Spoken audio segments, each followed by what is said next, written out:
வாயை புத்திட்டேன்.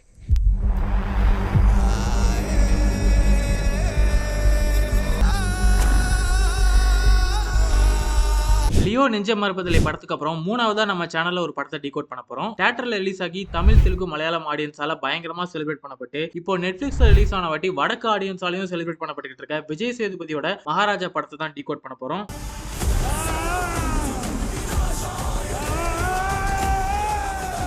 மகாராஜாவை ஒரு நார்மலான பிளாக் பஸ்டர் படம் அப்படின்னு 10/11 ஒதுக்கிட முடியாது. 1001 அன்பே சிவம், சூப்பர் டீலக்ஸ் மாதிரி தமிழ் சினிமாவோட ஒரு மாஸ்டர் பீஸ் மூவில ஒண்ணுதான் மகாராஜா. மெட்டபார், மல்டி லேயர்ஸ், நான் லீனியர்னு என்னென்ன ஸ்கிரீன் பிளே டெக்னிக் இருக்கோ எல்லாத்துலயும் டேரக்டர் நித்திலன் பூந்து விளையாண்டிருப்பாரு. தான் பொண்ணுக்கு நடந்த கொடுமைக்கு அப்பா பழிவாங்கிற கதை தான் மகாராஜா. இந்த ஸ்டோரியை டைரக்டா காமிச்சிருந்தா ஒரு நார்மலான படமா வந்திருக்கும். ஆனா நித்திலன் அவரோட பிரில்லியன்ட் ஸ்கிரீன் பிளேல பிரசன்ட்டையும் பாஸ்டையும் ஆல்டர்னேட்டிவா காமிச்சு நம்ம பார்த்துட்டு இருக்கிறது பாஸ்ட்ல நடக்குதா இல்ல பிரசன்ட்ல நடக்குதா அப்படின்னு நம்மளே கன்ஃபியூஸ் ஆகுற மாதிரி ஒரு வேற லெவல் ஸ்கிரீன் பிளே எழுதிருப்பாரு. ஒரு நார்மல் கதையை வச்சுக்கிட்டு ஸ்கிரீன் பிளேல ஆடியன்ஸ் இவ்வளவு கன்ஃபியூஸ் பண்றதெல்லாம் அவ்வளவு ஈஸி இல்ல. அதை கொஞ்சம் கூட பிசிறு தட்டாம பண்ணிருக்காரு. அதுவும் அவரோட 2வது படத்திலேயே. பட் படம் ஸ்டார்டிங்ல இருந்தே பிரசன்ட்டுக்கும் பாஸ்ட்டுக்கும் கனெக்ட் இருக்கிற மாதிரி நிறைய ஹிடன் டீடைல்ஸ் அங்கங்க வச்சுட்டு போயிருக்காரு. அதுல நான் நோட் பண்ண சில ஹிடன் டீடைல்ஸ் தான் இந்த வீடியோல ஷேர் பண்ண போறேன். முதல் ஹிண்ட், விஜய் சேதுபதி போலீஸ் ஸ்டேஷனுக்கு லக்ஷ்மிங்கிற குப்பை தொட்டியை காணோம் அப்படின்னு தான் கம்ப்ளைண்ட் பண்ண வந்திருப்பாரு. நமக்கு படம் பார்க்கும்போது சரி குப்பை தொட்டி வச்சு வேற ஏதோ கதை இருக்கு போல அப்படின்னு நம்ம நினைப்போம். கம்ப்ளைண்ட் பண்ண வந்தவர் ஜஸ்ட் கம்ப்ளைண்ட் மட்டும் பண்ணிட்டு போகாம எல்லா போலீஸ் கிட்டையும் போய் சம்பந்தமே இல்லாம பேசுவாரு. அவங்களை கட்டி பிடிப்பாரு. அவங்களை தொட போய் நிறைய இடத்துல அவங்களை இரிட்டேட் பண்ணி அடி வாங்குற மாதிரி காமிச்சிருப்பாங்க.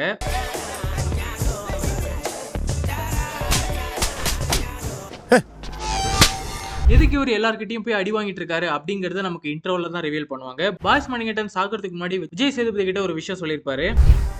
உங்க ஏரியா போலீஸ் ஸ்டேஷன்ல ஒருத்தர் இருக்கா, முடிஞ்ச கண்டுபிடி.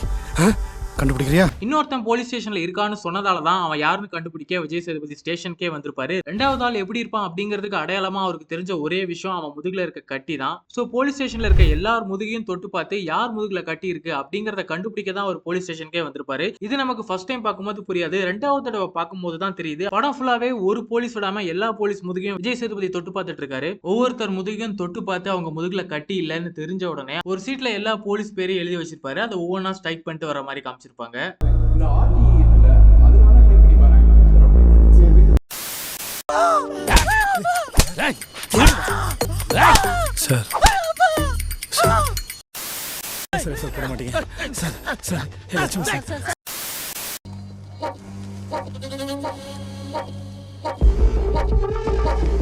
ஒரு சீன்ல பாய்ஸ் மணிகண்டனோட ஃப்ரெண்ட் வந்திருப்பாரு. அவர் முதுகுல கட்டி இருக்கான்னு கூட இவர் செக் பண்ணி பாப்பாரு.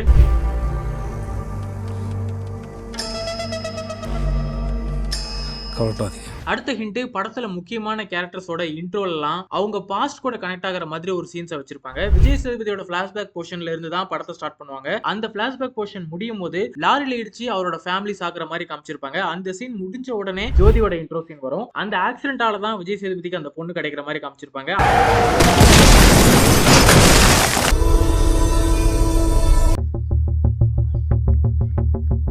அடுத்து பாய்ஸ் மணிகண்டனோட இன்ட்ரோ சீன் எடுத்துக்கிட்டோம்னா விஜய் சேதுபதி மயக்கம் போட்டு விழுந்திருப்பாரு. அப்போ ஒரு பாம்பு அவர் மேல ஏறி போகிற மாதிரி காமிச்சிருப்பாங்க. ஆக்சுவலி அந்த பாம்பே மணிகண்டனை மென்ஷன் பண்ற மாதிரி தான் இருக்கும். அதை பத்தி நான் அடுத்த பாயிண்ட்ல சொல்றேன். அந்த பாம்பு போகும்போது கண்ணாடி கிளாஸை தள்ளி விட்டு போயிடும். அப்ப விஜய் சேதுபதி முழிச்சு எதையோ பாப்பாரு. அவர் என்ன பாப்பாரு அப்படிங்கறத நமக்கு அப்ப காட்ட மாட்டாங்க. ஆனா அந்த சீன் முடிஞ்ச உடனே மணிகண்டன் இன்ட்ரோ ஆகிற சீனை காமிச்சிருவாங்க.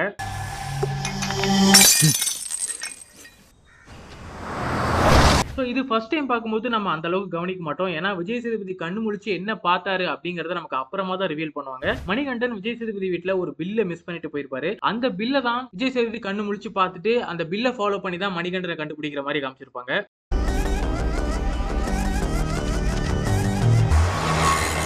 அடுத்து அனுராகோட இன்ட்ரோ எப்போ வரும்னா விஜய் சேதுபதி கிட்ட நட்டி திருடங்களை பத்தி ஒரு விஷயம் சொல்லுவாரு.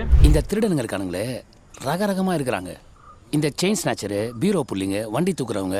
திருடங்களை பத்தி சொன்ன உடனே அனுராக் இன்னொரு வீட்டுல திருடுற சீனை காட்டி விஜய் சேதுபதி வீட்லயும் அவர் இதுதான் பண்ணிருப்பாரு அப்படிங்கிற மாதிரி காமிச்சிருப்பாங்க. இந்த சீன்ல இன்னொரு கனெக்ட் கூட இருக்கு. போலீஸ் இப்பதான் ஃபர்ஸ்ட் டைம் விஜய் சேதுபதி வீட்டுக்கு வந்து திருட வந்த நைட் என்ன நடந்துச்சு அப்படிங்கறத செக் பண்ண வந்திருப்பாங்க. சோ இந்த சீன் முடிஞ்ச உடனே அனுராக் ஒரு வீட்டுக்குள்ள வந்து எந்த மெத்தட்ல திருடுவாரு அப்படிங்கறத காமிச்சு இதுதான் விஜய் சேதுபதி வீட்லயே நடந்திருக்கும் அப்படிங்கிற மாதிரி காட்டியிருப்பாங்க.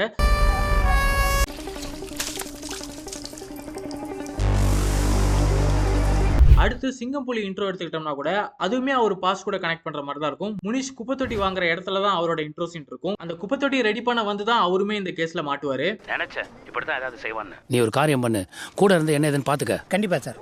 Okay sir. இந்த மாதிரி படத்துல வர முக்கியமான கேரக்டர்ஸோட இன்ட்ரோ சீன்லயே அவங்க பாஸ்ட்ல நடந்த விஷயத்தை கூட கனெக்ட் பண்ணி ஒரு வேற லெவல் ரேட்டிங்க போட்டிருப்பாரு நித்திலன். அடுத்து இந்த படத்துல 2 சீன்ல பாம்பு வர மாதிரி காட்டியிருப்பாங்க. அந்த ஹிண்ட் தான் இப்ப சோசியல் மீடியால பயங்கர ட்ரெண்டிங்கா போயிட்டு இருக்கு.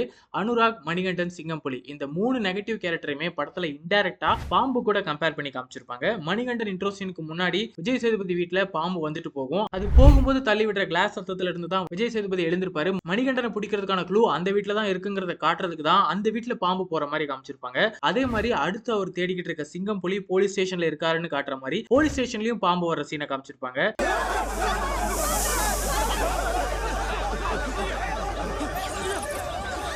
இப்படி இவங்க 2 பேரையும் பாம்பு கூட கனெக்ட் பண்ணிருப்பாங்க. அடுத்து அனுராக் எப்படி கனெக்ட் பண்ணுவாங்கன்னா அவரோட சிச்சுவேஷனே பாம்போட ஒரு தன்மை கூட கம்பேர் பண்ணிருப்பாங்க. பாம்புக்கு தான் முட்டைக்குள்ள இருக்கிறது தன்னோட குட்டிங்கிறதே தெரியாம அந்த முட்டையவே சாப்பிட்டு அதோட குட்டியை கொன்றும் அப்படிங்கிற ஒரு கேரக்டர் பாம்புக்கு இருக்கு. அந்த சிச்சுவேஷன்ல தான் அனுராகி இந்த படத்துல வச்சிருப்பாங்க. சோ இப்படிதான் இந்த 3 வில்லனையுமே பாம்பு கூட கம்பேர் பண்ணி காமிச்சிருப்பாங்க இந்த படத்துல. அடுத்து அன்னைக்கு நைட் என்ன நடந்ததுன்னு விஜய் சேதுபதி சொல்லும் போதெல்லாம் ஒரு ஃபுல் பாட்டில் தண்ணி குடிச்சிட்டு தான் கதையை சொல்லுவாரு. ஃபர்ஸ்ட் பார்க்கும்போது சரி ஃப்ளோல நிறைய விஷயம் சொல்றதுக்காக தண்ணி குடிக்கிறாரு அப்படிங்கிற மாதிரி நமக்கு இருக்கும். ஆனா இப்போ ரீவாட்ச் போடும்போது தான் தெரியுது பொண்ணுக்கு நடந்த கொடுமையை அவர் சொல்லும் போது அந்த எமோஷன் வெளியே வந்துடக்கூடாது அப்படிங்கிறதுக்காக தான் தண்ணி குடிச்சிருக்காரு. அப்படி இருந்தும் கடைசியா அவர் சொல்லும் போது அவரால் அந்த எமோஷனை கண்ட்ரோல் பண்ண முடியாது. அவர் எமோஷனா பேசுறத பார்த்துட்டு அங்க இருந்த போலீஸ்லாம் நீ குப்பை தொட்டியை காணோம் நீங்க வரல அப்படிங்கறத கண்டுபிடிச்சிருவாங்க. ஒன்று மட்டும் புரியுது, நீ குப்பை தொட்டிக்காக வரல. இப்படி போலீஸ்க்கு தெரிஞ்சிடக்கூடாதுன்னு தான் ஃபர்ஸ்ட்ல இருந்தே அவர் தண்ணி குடிச்சிட்டு கதை சொல்றத ஒரு ஸ்ட்ராட்டஜியா வச்சிருப்பாரு. பட் என்னதான் இருந்தாலும் இது அவரோட பொண்ணுங்கிறதால அந்த ஸ்ட்ராட்டஜி கடைசியா ஒர்க் அவுட் ஆகாத மாதிரி காமிச்சிருப்பாங்க. இங்க பாரு, நீ சொன்னதெல்லாம் அப்படியே எழுதிட்டேன். ஓயே வேற இல்லை, இன்ஸ்பெக்டர் காலையில் தான் வருவார். நெக்ஸ்ட் மகாராஜா படத்துல பீக் மூமெண்ட்னா சிங்கம் புலிக்கு ஸ்கெட்ச் போடுற சீன் தான். விட்டு நாசம். உன் பொண்ணு நிறைய பண்ணி விடலாமையா? சார் சார் சார் என்ன சார்? சிங்கம் புலி இப்படிதான் மாட்ட போறாரு அப்படிங்கறதும் முன்னாடி ஒரு ஹிண்டா கொடுத்திருப்பாரு டைரக்டர். நட்டி இன்ட்ரோ சீனுக்கு முன்னாடி விஜய் சேதுபதி ஸ்டேஷன்ல இருக்க பாம்பை பிடிச்சிட்டு வெளியே வருவாரு. தேர்ட் ஹிண்ட்ல நான் சொன்ன மாதிரி ஸ்டேஷன்ல இருக்க பாம்பு சிங்கம் புலியை தான் மென்ஷன் பண்ணுது. அந்த பாம்பை விஜய் சேதுபதி பிடிச்சிட்டு வருவாரு. அதாவது நட்டி கேங் சிங்கம் புலியை விஜய் சேதுபதி கிட்ட கோத்து விடுற சீன் எப்படி இருக்குமோ அதே மாதிரி தான் நட்டியோட இன்ட்ரோ சீன்ல இன்னொரு திருடன் வச்சு காமிச்சிருப்பாங்க. என் வீட்டுல திருடிட்டு எங்களே அவனுக்கு ஏதாவது ஆச்சுன்னா மாஜிஸ்ட்ரேட்டுக்கு நாங்க தான் பதில் சொல்லணும். அங்கேயும் திருடனை நட்டி நடிச்சு காட்ட சொல்லுவாரு. இங்க சிங்கம் புலியையும் எப்படி திருடனன்னு சொல்லி நடிச்சு காட்ட சொல்லுவாங்க. சோ இப்போ இந்த 2 சீனையும் கனெக்ட் பண்ணா நட்டி தான் விஜய் சேதுபதி கையில பாம்பு பிடிச்சி கொடுப்பாரு, அதாவது சிங்கம் புலியை பிடிச்சி கொடுப்பாரு அப்படின்னு அசால்ட்டா ஒரு மாஸ்டர் பீஸ் ஹிண்ட்டை விட்டு போயிருப்பாரு நித்திலன்.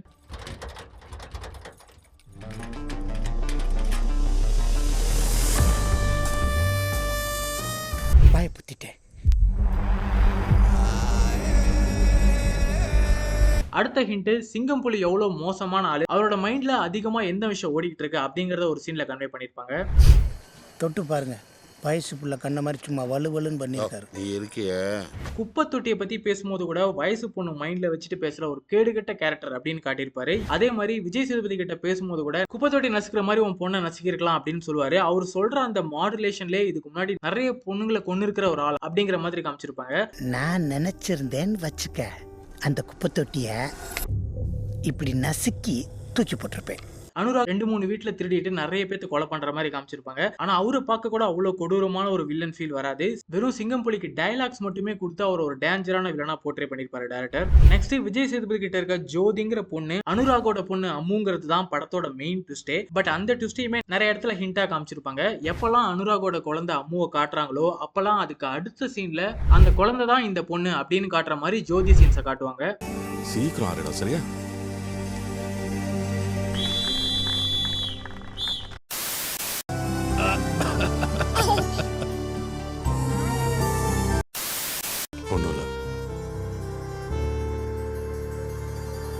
லாஸ்ட் ஹிண்ட் கிளைமேக்ஸ்ல வர்ற அந்த எபிக் ஷாட்டை பத்தி தான். ஜோதியோட கால் தடத்துல அனுராகோட ரத்தம் போற மாதிரி காமிச்சிருப்பாங்க. அனுராக் அவரோட குழந்தைக்காக வாங்குற கோல்டு செயின் பாத்தீங்கன்னா ஒரு குழந்தையோட கால் பாதம் இருக்கிற மாதிரி இருக்கும். அதை சுத்தி ரெட் டைமண்ட் இருக்கிற மாதிரி காமிச்சிருப்பாங்க. அந்த செயினோட டிசைன் எப்படியோ அதே மாதிரி தான் அனுராகோட லாஸ்ட் மூமெண்ட்டும் இருக்கிற மாதிரி காமிச்சிருப்பாங்க. அந்த செயின்ல இருக்க மாதிரியே அந்த பொண்ணோட கால் பாதம் கிளைமேக்ஸ்ல இருக்கும். அதுல எப்படி ரெட் டைமண்ட் இருக்கோ அதே மாதிரி இவரோட பிளட் அந்த கால் பாதத்தை நிரப்புற மாதிரி காமிச்சிருப்பாங்க.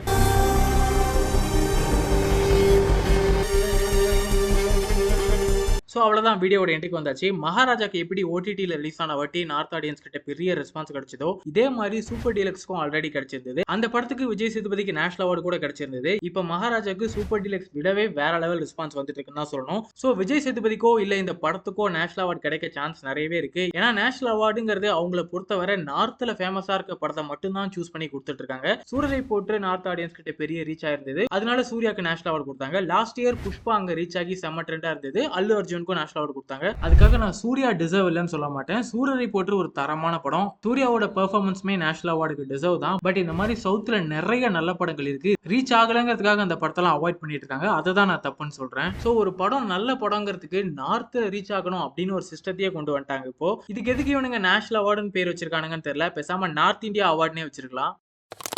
இந்த 8 பாயிண்ட்ஸ் தான் நான் ரீவாட்ச் பண்ணும்போது நோட் பண்ண விஷயம். இதை தவிர நீங்க வேற ஏதாவது ஹிடன் டீடைல் நோட் பண்ணியிருந்தீங்கன்னா அதை கமெண்ட்ல சொல்லுங்க. இந்த டீகோடிங் வீடியோ பிடிச்சிருந்தா லைக் பண்ணி நம்ம சேனலை சப்ஸ்கிரைப் பண்ணிக்கோங்க.